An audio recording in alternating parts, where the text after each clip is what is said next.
Hi, this is Usha. Welcome to Rathod's IAS classes. Today in this lecture, we are going to discuss current affairs of 25th October 2021. In this lecture, we are going to discuss 6 topics which are very much relevant to our UPSC. So let's get started with our discussion and let us try to see topics that we are going to discuss in this lecture. So first one, it is about China's new law. So this law mainly formalizes its action across this line of actual control. So this is very important article which comes under international relations. So here we need to think about what will be our future relationship with China. Right? So whatever the thing which is happening across LAC since 2020 May onwards. So that led to Galvan Valley incident, and due to this Galvan Valley incident, 20 Indian soldiers, they lost their life.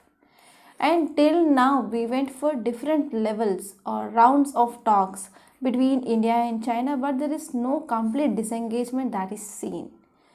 Right? So here now Chinese, they came up with a new law which mainly formalizes its actions across LAC. So it is also one cause of concern now. So here this article, it is at most important, and now let us try to see next topic. Next topic is about Punjab uses technology against illicit brewing. So actually you know that. So if you see the location of Punjab, here we have golden crescent. Here we have golden triangle. So between this golden crescent and golden triangle, India is sandwiched. And from this golden crescent, what happened? There will be illicit drug trafficking that is seen. And because of this drug trafficking, the most affected state here is Punjab. And not only because of this drug trafficking and even illicit brewing that is seen, it is one important problem in Punjab. So here, why we need to discuss this article? Because this type of articles that will give you some insights regarding how to answer your case studies, and as well as if you enter into interview, okay, if you are in interview, so you can also get question regarding, so what are the steps taken by government in your state to arrest illicit drugs or alcoholic abuse, etc. So in that way you can expect questions from your interview. So here this type of articles will give you insights and they will help you to understand the concept very easily, and this type of articles will also give at least 3 to 4 points, okay, regarding how government is tackling this type of challenges. So this article will be important from your governance point of view, which mainly comes under your GS paper 2. And next topic is about oil prices, okay, oil prices, PRICES, not a Z, okay. So if you're talking about oil prices, then what happened? So since lockdown, we are seeing there is increasing of prices of edible oil. I am talking about not crude oil here. I am talking about here edible oil. So as you all know, inflation is very much high. Now recent report says that there is a decreasing of inflation, but that inflation mainly decreased in vegetable prices, but not even in oil prices. Oil prices are still high. Now we are in festive season. So there will be increase in demand for oil, right? So whenever there is increasing of prices of oil, whenever there is no decreasing of oil prices, that will affect poor the most. So what are the steps that are going to be taken by our government to stable oil prices? That is mainly discussed in this topic. That will be important from our economy point of view, which mainly comes under GS paper 3. And next topic is about misinformation, hate speech in Facebook.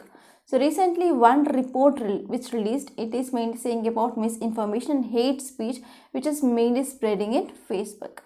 So this topic is also important from our governance, which mainly comes under our GS paper 2. And next topic is about FATF, that is Financial Action Task Force. So why this is in news? Because Pakistan still it is in grey list. There is no change, right? So already we discussed some background regarding this topic in our day before yesterday's lecture. So now we are going to see some analysis which is given in this article regarding this FATF. And next topic is about COP26. So this is one article which is giving some important and as well as one different dimension that we didn't discuss till now. So we are going to discuss that. That will be important from our environment and ecology, which comes under GS paper 3. and this topic will be exclusively important for your mains. Okay, so now let us try to see first article. Let's get started with our discussion first. So title says China's new law formalizes its actions at LAC. So what is this LAC? That is line of actual control. So where is this LAC located? If you draw this area, so here we have LAC between India and China. Here we have LOC, line of control, that is between India and Pak. Don't confuse with LOC and LAC. So now let us try to see context. If you see context, it mainly says that China's legislature has adopted a new border law. So Chinese came up with a new border law. And what is this law talking about? This law talking about actions which are taken by Chinese army across this LAC. So here this new border law which mainly take effect on January 1st. So from January 1st it will come into effect. Okay. So here this law which mainly calls on the state and military to safeguard territory, and even it is talking about combat any acts that mainly undermines Chinese territorial claims. So what is the meaning of that? So this Chinese new border law which mainly to take effect on January 1st, and this law which mainly calls that state or military, they can safeguard their territory. To safeguard their territory, they can go for combat any acts. Right, they want to mainly claim their territorial claims. Okay, they want to come up with their territorial claims and they want to safeguard their territory. So because of this, Chinese came up with one law. So if you're talking about India, why India is concerned? So if you're talking about Chinese Indo-China boundary, so we are having mainly disputes at three sectors. First one is at western sector, that is at LAC, and next one it is at central sector at Himachal Pradesh and Uttarakhand, and next one it is at eastern sector. In eastern sector, Chinese entirely claiming our Arunachal Pradesh. So whenever this type of laws which are come up by China, and this type of laws of China which mainly says that to safeguard territory and territorial claims of China, it is one cause of concern for India, because India is also sharing boundary and it is having dispute at different sectors. So if you see details of this law, it mainly says that the law was first proposed in March this year. So in March this law proposed, and this law mainly proposed because there was tensions between India and China across this LAC from May 2020 onwards.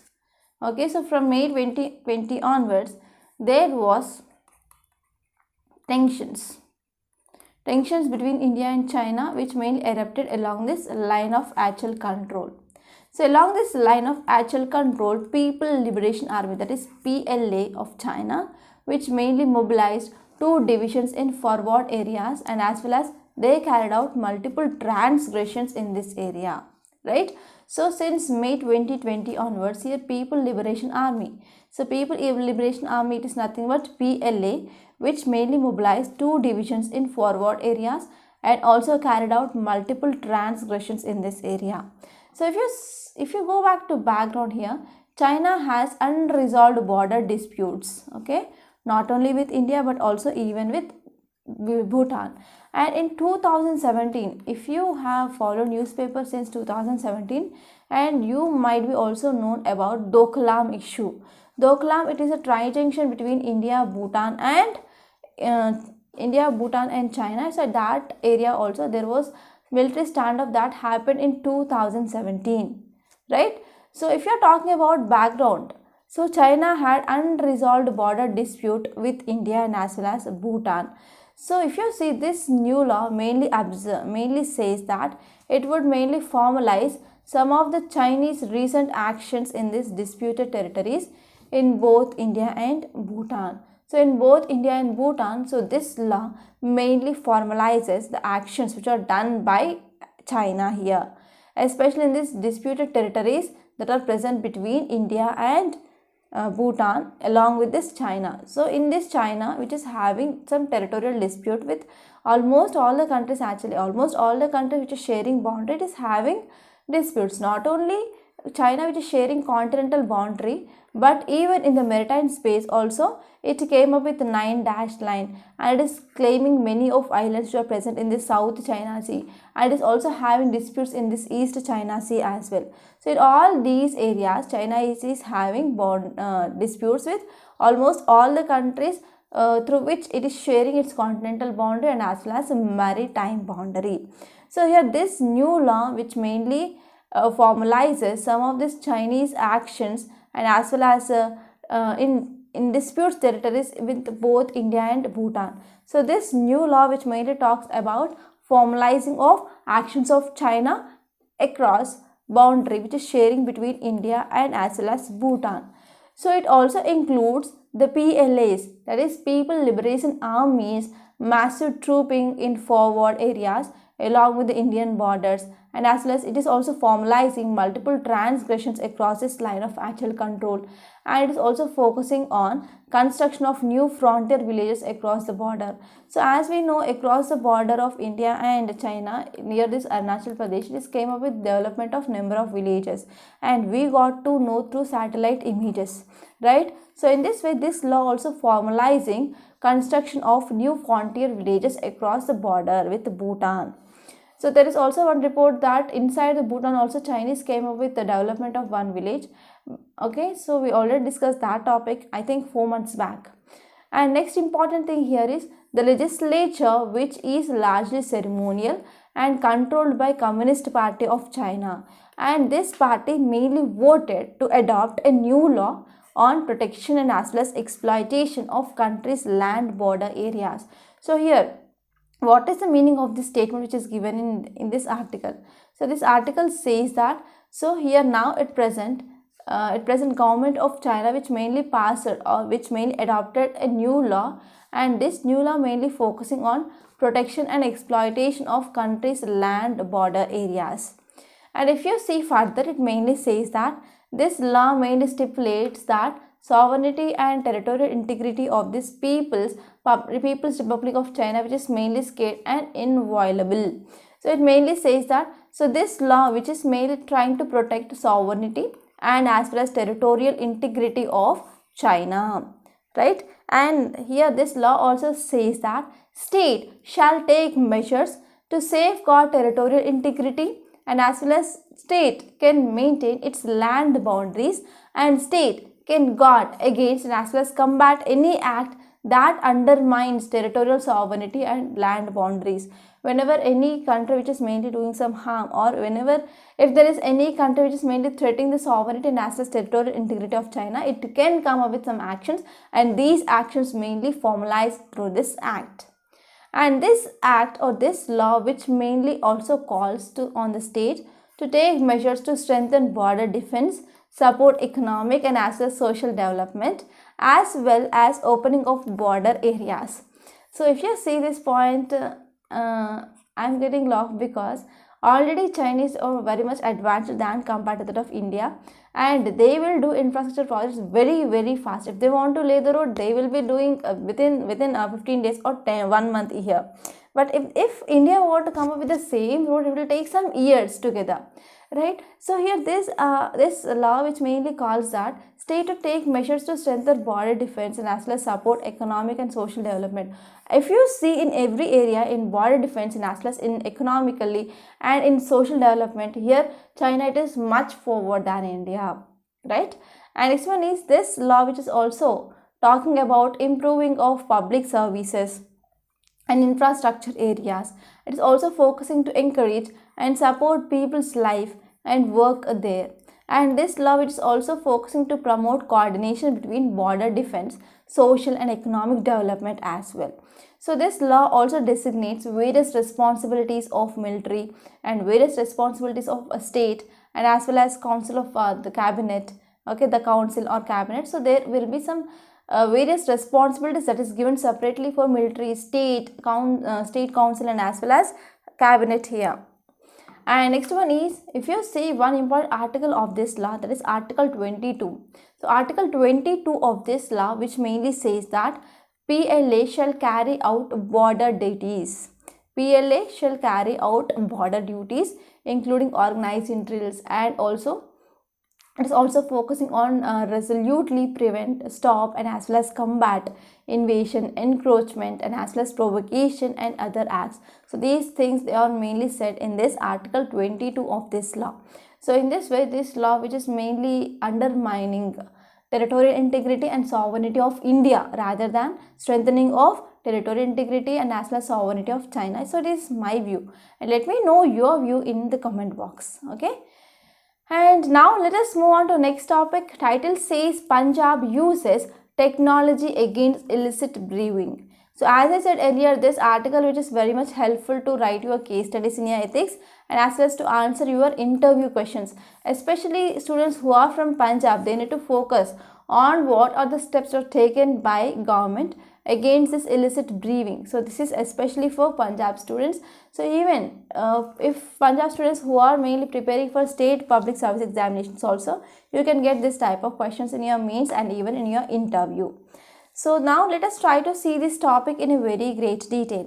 So if you see context, it mainly says that in 2020,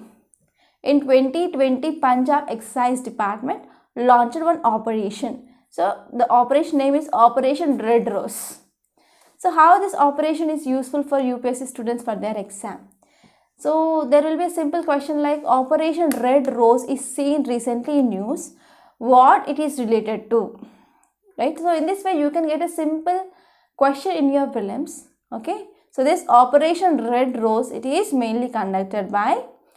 conducted by Punjab Excise Department in 2020 to curb illicit liquor trading and as well as to nail, that means to put down excise related crimes. Okay. So what is the context? In 2020, Punjab Excise Department launched this Operation Red Rose. And this Operation Red Rose, it is mainly focusing to curb liquor trading, that is illicit liquor trading, and as well as to come down or to bring down excise related crimes. So if you are talking about further more context, it mainly says that a year and a half later. So after this 2020, a year and a half, they also used, so Excise Department also started using precise tracking and as well as monitoring system. So this monitoring systems and as well as precise tracking, which mainly used by this Punjab officials to check or to keep in control illicit distillation and even smuggling of liquor, right? So after they are adapting this technology like precise tracking and as well as a monitoring system, so that also led to increase in the booking of cases or crimes, convicts, etc. And also it also led to increasing of revenue. So why? Because of excise duty. So now let us try to discuss details. If you see details, it mainly says that in December 2020, department, they busted an illegal bottling, that is bottling. Okay, so what happened in a so and so plant, they are going for manufacturing of this liquor and they are going for filling of bottles, and these bottles will be transported, right? So in December 2020, the department busted an illegal bottling plant in Rajpura, which is mainly located in Patiala district. So they used mainly GPS, global positioning system technology, and they found that. And after that, here department made it compulsory for the transporters of extra neutral alcohol and spirits. They needs to install this GPS system in their vehicles. So now after this busting of illegal bottling in so and so plant in Punjab, so government came up with compulsory orders, that is transporters, they need to install GPS systems in their vehicles. And after installing this GPS system in their vehicles, a control room at department head office that keeps a tab on movement of all the vehicles around the clock. That means 24 hours whenever these vehicles are moving, so there is a complete tracking of these vehicles that is seen. So what is the important basic idea behind this Operation Red Rose? So Operation Red Rose, it is made to ensure that there should be illicit or illegal movement of liquor in Punjab. Okay, so the basic idea behind this Operation Red Rose, it is to ensure that there should not be, okay, so there should not be, and I mean they need to limit or they need to prevent this illegal movement of liquor in Punjab, mainly to arrest illegal movement of this liquor in Punjab.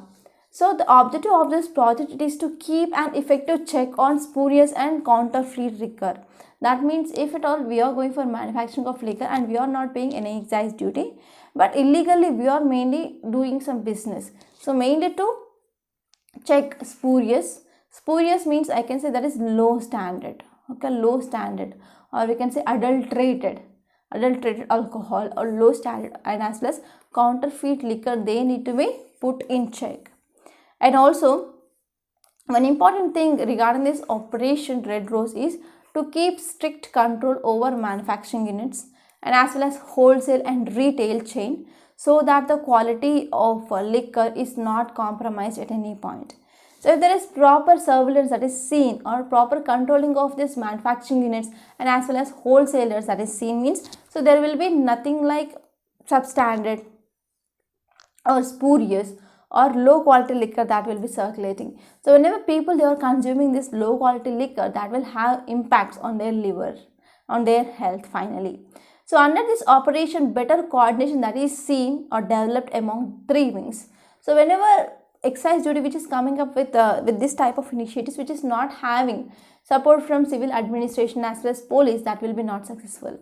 So this operation which had developed better coordination between three wings. So this is one important point.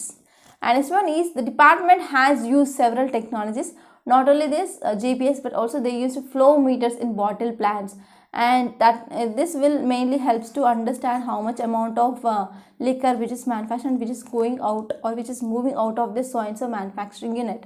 And this one is they also came up with this QR code based passes, and this one is GPS enabled transport vehicles, e-transit passes, mainly to curb different models of excise theft. So what is this excise theft? It mainly includes, for example, direct supply of liquor from manufacturing unit without paying any excise duty. So without paying any excise duty from manufacturing unit whenever the liquor which is going out. And even we can say liquor smuggling will be happening to neighboring states. And even preparing liquor in villages. In our state, preparing of liquor in villages, and commonly one beverage here is Gudumba. And especially we can see this type of local or villages liquor which is mainly prepared along adjacent to rivers. So these are some excise theft, that means without paying excise duty, and as well as liquor smuggling which is happening between the states, and even preparing of liquor in villages, that mainly controlled here. So the entire manufacturing process of liquor in state is now online, so which is mainly monitored even real time as well. So in this way what happened, it will lead to stop or prevent this illicit liquor trading, right, in Punjab. So the total movement of liquor which mainly consisting of PML, that is country liquor, and this one is Indian made foreign liquor, and beer, they are starting from manufacturing units to wholesalers and went further to retail shops and as well as bars, they are being done online. So everything it is online now. So from where this liquor it is manufactured, from manufacturing units. So from this manufacturing units, okay, so from this manufacturing units, liquor will be going to wholesaler. From wholesaler it will be going to retailer. From retailer it will go into bars or some shops. So from here to here the entire process started through online. So in this way here, so the government of Punjab which mainly heavily succeeded in controlling of illegal brewing. So this is just of this topic. And some states in India, they are having high percentage of trading of illegal brewing. So in those states also we can come up with this type of steps, then that will be helpful mainly to control this challenge. Right, now let us move on to next topic. Title says states told to help cut edible oil prices. So edible oils, for example, I can say sunflower oil. This sunflower oil will be available in different brands like Gold Drop sunflower oil, Freedom sunflower oil, like that in your markets. So here, why we need to talk about this edible oil prices? So here you need to know different things as an UPSC aspirant. Actually, no news analysis is discussing in this much detail how I am discussing, and what is the approach of mine is very much different from other people analysis. You can also check with a number of YouTube channels. Yes, now I am going to give you some information such that you can understand how and why there is increasing of edible oil price that is happening, and what are the steps that can be taken, that you need to think. Okay, so you need to think always out of the box. So whenever you started thinking out of the box, then you can enjoy this process. I will assure you that. So now let us come back and let us see context. If you see context, it mainly says that with edible oil prices, they are remaining firm ahead of this festive season. So now Dasara completed, and now next festival we are going to get is this Diwali, and after that Diwali we will get Christmas, and after Christmas we will be getting Sankranti, right? So in this way, this will be for next 4 months we will be having festive season. So after Sankranti also we will get number of festivals like Holi, and as well as we will get Ugadi. So here in this festive season, whenever there is increasing of edible oil prices happening, that means that will be affecting poor the most, and as well as normal citizens. So with edible oil prices which are remaining high in this festive season, now center came into picture.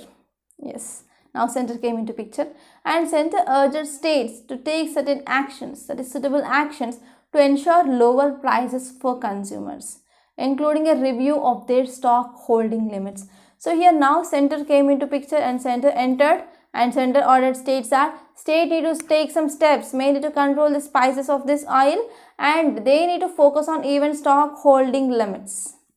So this is the thing which is context. And if you're talking about details, it mainly says that Food and Production Distribution Secretary, Distribution Secretary, he mainly written to the states outlining what can be the initiatives that can be taken to ease pricing of this oil prices, especially for consumers. Here we need to keep in mind. So it is a festive season. So whenever there is festive season, there will be increasing for demand of oil in every family, because they will be going to cook different variety of food, right? So that will consume a lot of amount of oil, and also they will go for cooking of non-veg, everything. So for all these things, there will be increasing the demand for oil. So in this festive season here, because there is increase in the demand, whenever there is stock holding which is done by wholesalers or retailers, that will further increases the oil prices. Already we are facing this problem of increasing of this oil prices. If again whenever there is a stock holding that is happening, that will further increases this price of this oil, right? So in this context, Food and Public Distribution Secretary mainly written to states to take some necessary initiatives that will help to decrease the price of this oil, okay, especially in this festive season. And next one is, he also advised them not to allow any stakeholders in supply chain to hold stocks in excess of 2 months of storage capacity. For example, if I am having a retail shop, okay, I am having. So for 2 months, okay, per day I will be selling one packet. For one day I am selling 1 packet of oil on an average. So for 2 months, for next 2 months, that means for next 60 days or 61 days, I will be selling about 61 to 65 packets of oil, right, normally. But in this festive season, so people, instead of buying 1 packet of oil, they might be buying 2 or 3 packets of oil, right? So here overall I can maintain stock of 100 packets, not more than this 100 packets. So this is about this stock limit, right? So here Food and Public Distribution Secretary, he mainly advised states not to allow stakeholders in the supply chain to hold stocks in excess of 2 months of storage capacity. And if you are talking about festival demand and consumption of edible oils, it is different from different states. For example, in our state there will be different festivals that we are going to celebrate, and these festivals they might not be celebrated in North Indian states, right?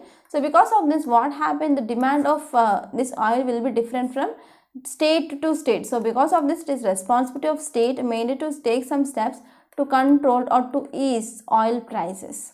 So the Department of Food and Public Distribution is monitoring the prices of edible oils and their availability to consumers. So here the Department of Food and Public Distribution is monitoring the prices of edible oils and their availability to the consumers. So what are the steps which are taken? So first one here is, here government said that here either refiners or millers or wholesalers or retailers, they should not maintain or they should not hold stocks in excess 2 months of their storage capacity. And this one is the stock disclosure notification has been issued and backed by web portal to monitor the stock of edible oils and as well as oil seeds on weekly basis. So on weekly basis here, so they need to monitor the stock of edible oils and as well as oil seeds. So which are those oil seeds? For example, I can say sunflower, I can say groundnut, okay, sesame, etc. So these are different types of oil seeds. So here our government, it is going to come up with a portal, and in this portal they will monitor the stock of edible oils and even oil seeds on weekly basis in the country. And our union government, which mainly slashed that import duties and as well as agriculture infrastructure and development cess, which mainly levied on crude palm, soya bean and sunflower oil seeds. So on another hand, here government is also imposing import duties. That means if you are importing so and so product from other country, so on this product also we need to pay import duty to the government. So now government mainly slashed up with this import duties, which mainly levied on this crude palm and as well as soya bean, sunflower, etc. So now let us try to understand what is the reason behind recent rise in the prices of edible oil. So one thing you know that here import duties, as I said earlier, it is about import duties. So not only this import duties, but there are number of reasons behind increasing the rise of this oil prices, that is edible oil prices. So last year, if you see the retail prices of these 6 edible oils, for example, I can say groundnut, I can say mustard, vanaspati. Vanaspati is nothing but dalda, right? And soya oil, sunflower oil, palm oil, which has been rises by 48%. For example, let us take, for example, earlier it is rupees 100 per kg, 100 per liter, let us take this. But now because of increasing of 48% of prices, now I need to pay 148 rupees for same 1 kg of oil. So last year prices of these 6 edible oils had been risen up to 48%. So what is the reason? The reason here is surge in global prices. So across the globe also there is increasing of price of this edible oil, and as well as there is lower domestic production of soya bean. So because of what happened, unusual rainfalls, drought, that led to decreasing of domestic production of this soya bean, and we went for excessive buying of edible oil. Okay, so what happened, we are going for edible oil, we are buying from other countries, but here what happened, most amount of this edible oil which is mainly purchased by China, and major oil producers, they mainly moving towards pursuing their biofuel policies. So they are converting their oil into biofuel. So because of this, what happened, they are mainly diverting these edible oil crops for this purpose. So because of this, there is shortage. So because of this shortage, there is surge in global oil prices. And this one is government taxes and as well as duties. They make a major chunk of retail price of these edible oils. So these are the 4 important reasons that led to increase or rise in the price of this edible oil. And if you are talking about facts regarding this edible oil, so we are having mainly 2 types of sources, primary sources and secondary sources. The primary sources of this edible oil include soya bean, rapeseed and mustard, groundnut, sunflower, safflower, etc. And secondary sources include oil palm oil, which mainly used for making of some items. And next one is coconut oil, which is famously used in Kerala state. And next one is rice bran oil, cotton seed oil, tree bran oil seeds. So these are the primary and secondary sources of this oil. So if you are talking about India, what are the major challenges we are mainly seeing for oil production? So if you are talking about major challenges in India, so first one is there is growing in largely rain-fed conditions. So because of these rain-fed conditions, we are not going for a large amount of growth of this production of this oil seeds. And this one is there is high seed cost for groundnut and soya bean. So if you say in market, so especially for the seeds for sowing, So recently in my farm we went for growing of this groundnut, but for the input cost has been almost double. So this is the thing I see, okay, I see with my eyes, and I'm at that situation. So whenever my family went for sowing of this groundnut this year, so they used to get seeds which are of very high cost. So because of high cost, within this limited investment, okay, so for example, let us take investment is 50,000 here, right? Let us take this 50,000. In this 50,000 we need to use some amount of money for clearing of land, right? So for example, ploughing of land, everything that we need to go, and after that we need to bring the seeds, okay, bring the seeds, and we need to go for sowing. After that we need to use fertilizers, and after that we need to go for spraying of pesticides, mainly to make this farm which is free of so and so disease, like that. So what happened, if you see, the input cost had been increased very much. So for example, earlier, for example, let us take before 2 years or 3 years, this 50,000 rupees of input cost, which is mainly used for example, let us take this is hypothetical example, that is 10 acres of land. But now this 50,000 is not enough for going for sowing in at least 4 acres of land.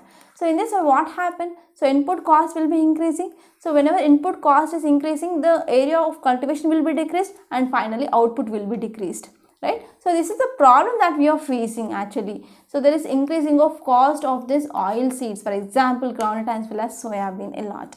And this one is small land holding with limited resources.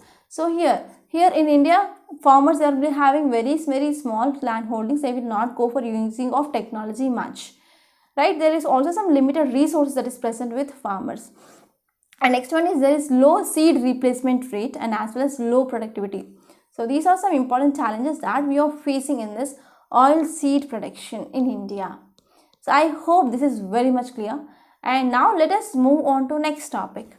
Title says misinformation, hate speech in Facebook. So it is mainly talking about one recent document which released by US authorities or US media reports, which mainly talk about misinformation, hate speech in this social media platform, that is Facebook. So let me know, Facebook want to change its name to which name? So let me know in comment box. Don't forget about this. And now let's come back and let us see context. If you see context, it mainly says that internal documents at Facebook, which mainly shows a struggle with misinformation, hate speech and celebrations of violence. So as you know this social media very well, right? So most of you people, they might be using this Facebook and as well as Twitter, Telegram, etc. So in these social media sites, one important problem is there will be rapid spreading of information. So information that will be spread very fast, okay? If you are posting anything, that will become viral, right? So in this way, what happened, this social media platform, which is a one important source of misinformation and as well as hate speech that is seen here. So what happened here with researchers at this social media giant, they mainly pointed out that there are groups and as well as pages, they are mainly spreading inflammatory and as well as some misleading anti-Muslim content on this platform. So it is according to US media reports. So US media report says that in this Facebook, there are some groups and as well as there are some pages, they mainly circulating misinformation regarding this anti-Muslim content. So if you see details, so this report mainly published recently. So this report mainly says that the New York Times mainly said that in February 2019, a Facebook researchers created a user account to look into what social media website will look like for person who is living in Kerala. And he opened that account and he started using that account. So for next 3 weeks, account mainly operated by simple things, simple rules. So they need to follow all recommendations which are generated by Facebook's algorithms. And these algorithms, they will contain some group and we need to join that group. After we join that group, then we can watch some videos and we can explore new pages on this site. And these new pages and these new videos mainly regarding spreading of hate speech and as well as misinformation and celebrations of violence. So this is a thing which mainly found in this report. So if you see here, this report also said that internal document which mainly includes reports on how bots and as well as fake accounts, they tied to country's ruling party, and country's ruling party and as well as opposition parties, they will be also having some fake accounts, and these fake accounts also using to spread information, rapid information, misinformation as well as hate speech. So if you're talking about the title document, it mainly says that adversarial harmful networks India case study. So it mainly says that here there are many groups and as well as many pages, they replete with inflammatory and also that is leading to spreading of misleading information. So this according to it is like against anti-Muslim, that is against anti-Muslims or against Muslims here. So because of this, whenever anti-Muslim content which is mainly circulating, it is creating hate speech, means here people they will be creating some tendencies to cause some violence against Muslims, right? So this is the thing here. Now let us try to understand what is this hate speech and what are the penal provisions in our India regarding this hate speech. So this topic is very important from your mains. So if you're talking about hate speech in general, what we can say, it means like speech which is mainly having some intent to create hatredness towards a particular group or towards a particular community or particular religion or particular race, and this speech may or may not have meaning, but it will result in violence. So this is called as hate speech. Hate speech means the speech which is mainly trying to intend and as well as trying to create hatredness towards a particular group or religion, towards a particular community, race, etc. And this speech may or may not have meaning, but it will create violence in society. So according to Bureau of Police Research and Development, it mainly published a manual, and this manual came up with the definition of this hate speech. So according to this Bureau of Police Research and Development, so according to them, what is this hate speech? Hate speech means it is a language. Okay, it is a language that denigrates, that insults, that threatens, that targets an individual based on their identity or other traits, for example sexual orientation, disability, etc. That is considered as hate speech. And if you're talking about in India, what are the penal provisions? Here we need to see these penal provisions under two side heads. First one is under our IPC Indian Penal Code. Second one is under Representation of People's Act. So if you're talking about under IPC, we are having number of penal provisions. So first and the foremost thing here is under section 153A, 153B of IPC, it mainly punishes acts that mainly causes enmity and as well as hatred between two groups. So whenever there is any enmity and as well as hatred which is mainly causing due to this hate speech, according to section 153A and section 153B of Indian Penal Code, there is a punishment. And under this section 295 of IPC, it also deals with punishing acts which deliberately or with malicious intention to outrage religious feelings. So if there is any speech which is mainly creating religious feelings in the society, so according to 295A section of IPC, there will be punishment. And this one is sections 5051 and 5052, which mainly makes publication and circulation of content which may cause ill will or hatred between two or more groups on offense.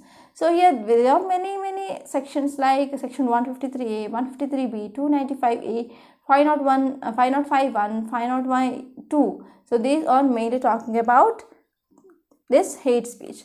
And if you are focusing on this Representation of People's Act, so there is two sections, that is section 8. Section 8 of this Representation of People's Act of 1951, which mainly prevents people to convict of illegal use of freedom of speech from contesting an election. So from contesting an election, so it is mainly focusing on illegal use. Okay, so if there are any illegal use of freedom of speech, they will be punished under this section 8 of Representation of People's Act of 1951. And this one is section 123(3)A and as well as 125 of Representation of People's Act, which mainly bars the promotion of animosity on the grounds of race, religion, community, caste or language in reference to elections, and also includes it under corrupt electoral practices. So these are some important sections under this Representation of People's Act. So now let us move on to next topic. Title says no change. So this article mainly talking about FATF, Financial Action Task Force. So already background I dealt in our day before yesterday. So why this is in news? Because FATF again kept this Pakistan in grey list itself. So if you're talking about here what had happened. So here Financial Action Task Force said that members of 39 member grouping. So it mainly voted to retain this Pakistan in green list again. And if you see FATF, which mainly evaluates countries on efforts to check terror financing, money laundering, and also it mainly placed Turkey on grey list, and as well as it cleared Mauritius from this list this year. And if you're talking about FATF, which mainly found that Pakistan cleared out of 34 tasks, it cleared 30 tasks in 2 batches.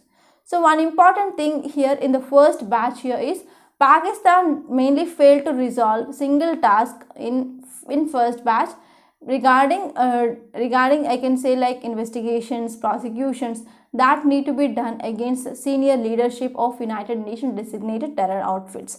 So if we're talking about this United Nations designated terror outfits, which are they?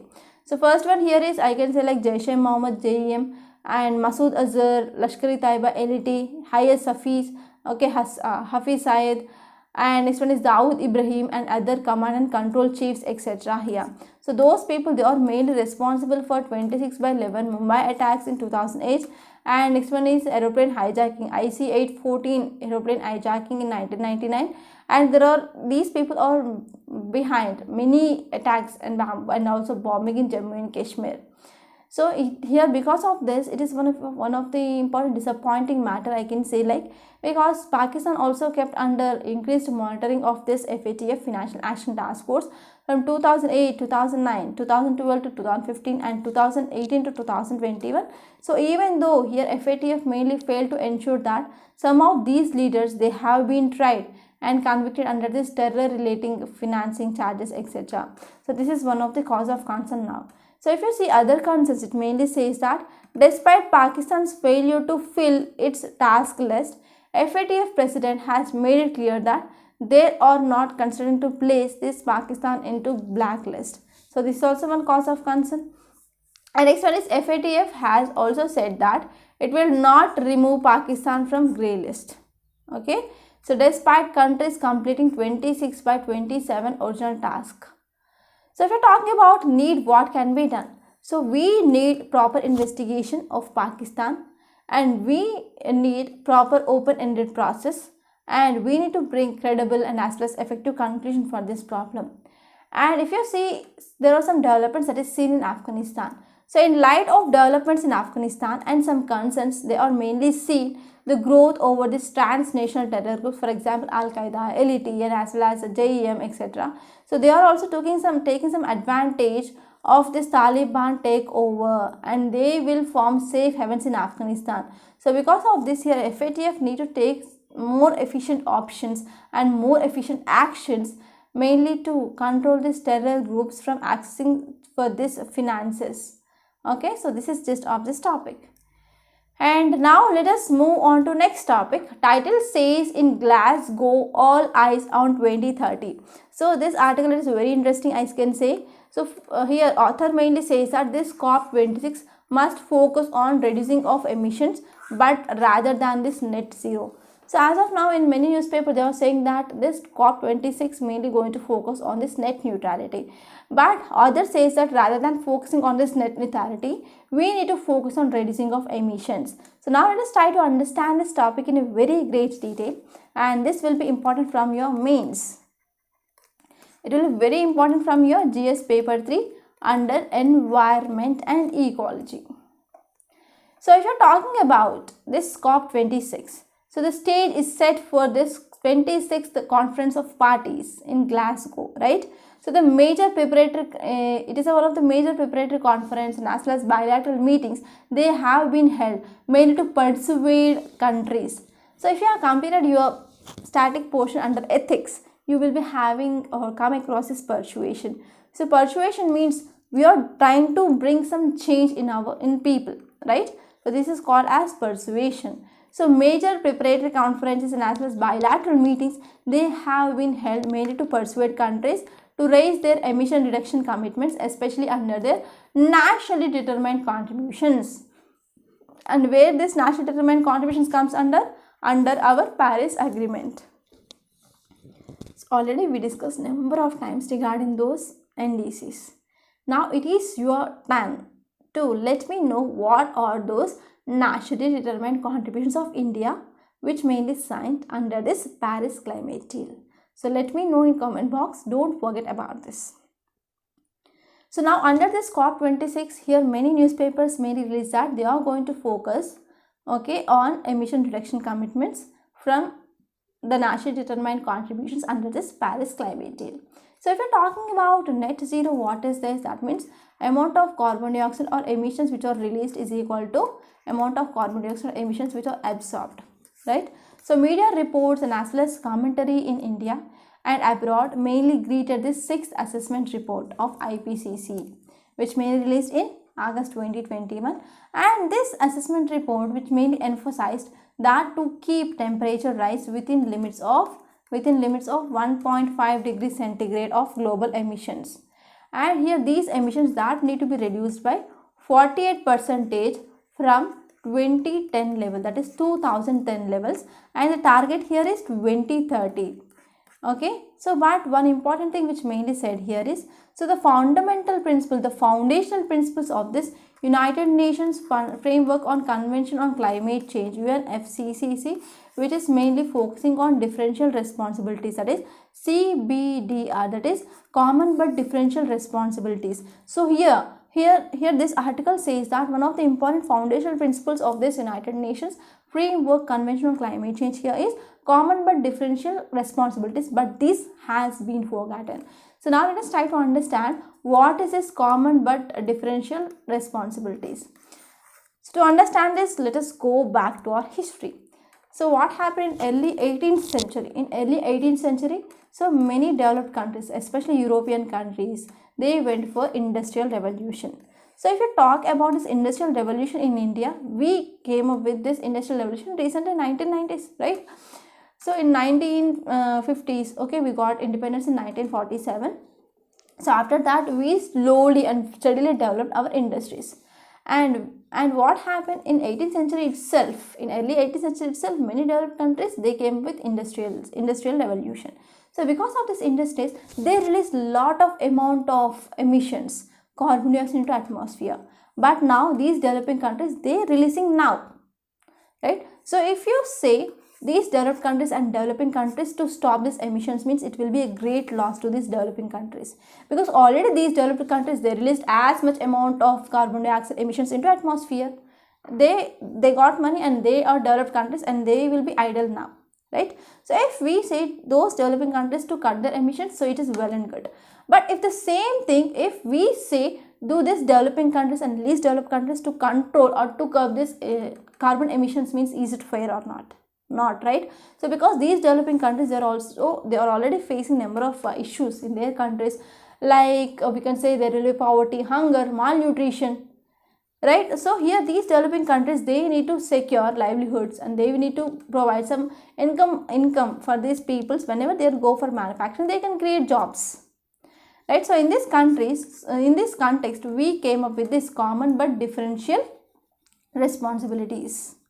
So developed countries, they are responsible for here 75% of already accumulated atmospheric greenhouse gases, and these greenhouse gases, that is 75%, they are very much responsible for this climate change, and they need to take responsibility of burdening of reducing emissions now. And how they can take the burden? So they can provide developing countries some technological and as well as financial support to control or to reduce these emissions in those countries. And even if you are focusing on this net zero emissions now, and if we want to ask to attain this net zero emissions by 2050 for these developing countries, it is impossible actually. So developed countries, they can come up with this net zero, but these developing countries and less developed countries, they do not have proper technology, they do not have proper finance mainly to attain this type of net zero on the same year like this developed and as well as developing countries. So here this common but differential responsibilities that would imply that developed countries, they should reach net zero by per se, for example 2035 to 2040, and for developing countries it is not a target, they can't come here. So net zero 2050 it is currently posed, and it is a best distracting message. So this net zero, it is a distracting message that not we are mainly seeing, because it cannot be achieved by this developing and as well as least developed countries. Developed countries, they may come up because of proper technology, proper finances, etc. But here least developed countries and as well as developing countries, they cannot come up with this net zero by 2050. So here in this context, this 2030 targets are very much critical. And here if you are talking about this 2030 targets, 113 parties out of 114 countries, they mainly submitted their updated national determined contributions. And United Nations National Determining Contributions reports mainly tells that even accounting for these global emissions in 2030, even if you are taking into account, we can expect there will be emissions which are 16.3% or more above our 2010 level. So here IPCC mainly calls that in 2030 emissions, it should be about 45% less than when we are compared to this 2010 levels to achieve our goal of 1.5 degrees of centigrade of temperature, right? So it is one of the important significant thing that we need to take into consideration. For example, if you see many developed countries like European Union and as well as UK, they have raised their targets which are significant, right? But if you see regarding US it is the first contributor or the largest contributor of this greenhouse gases, which is lagging behind these indices. So this is the thing which mainly said in this article. And now what can be done in this COP26? So where we have to focus? So first thing here is, so in this COP26, we need to focus sharply on reducing emissions till 2030. So we need to focus on reducing of emissions by this 2030. We should not focus on this net zero. Rather than focusing on this net zero, we can focus sharply on reducing this emissions till 2030. And if this COP26 does not focus on achieving this 45% of emission cuts by of this 2010 levels, that is 2010 levels, by 2030, but what happened, we need to face disastrous climate impacts. So here India will face most disaster because it is having a long coastline, right? So this is the thing which mainly said in this article, and this is gist of this topic, and I hope it is clear. So by this I am concluding today. I hope you enjoyed this lecture. Please subscribe to my channel and don't forget to like, share and comment my videos. Thank you so much.